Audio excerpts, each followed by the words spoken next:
My name's Dieter Erdman. I'm the Interior West Program Director for Western Rivers Conservancy. We're a nonprofit land trust that focuses on riverlands conservation along the great rivers of the western United States. And today we are flying the Lahara State Land Board property, which is a 45,000 acre tract of land owned by the Colorado State Land Board.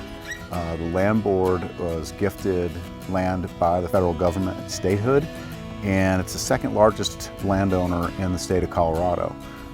They have a dual mission of returning profit to support public schools in the state of Colorado, as well as a environmental stewardship mission. So Western Rivers Conservancy is working with the State Land Board. We are intending to purchase a significant piece of property. It's about 45,650 acres, and help the Land Board convey that into permanent public protective ownership. Most likely with the U.S. Forest Service and the Bureau of Land Management in partnership with the Colorado Parks and Wildlife and U.S. Fish and Wildlife Service.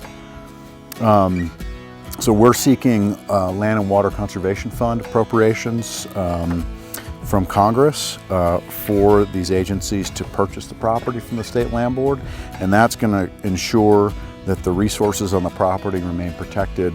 Those include significant big game migratory habitat and winter range, rare plants, cultural resources, over 30 miles of perennial creeks and streams supporting Rio Grande cutthroat trout, and a long history of agricultural use of the property for grazing. And we hope to perpetuate all those resources and uses through this project.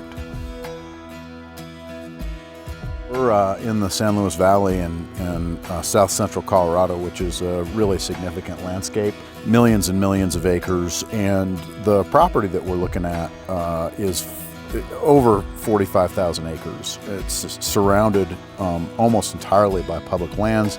You've got the 1.8 million acre Rio Grande National Forest. You've got 30,000 acres of contiguous Bureau of Land Management land here, 3 state wildlife areas, and a smattering of private ownership. And these pink properties are actually properties that are private but protected with conservation easements.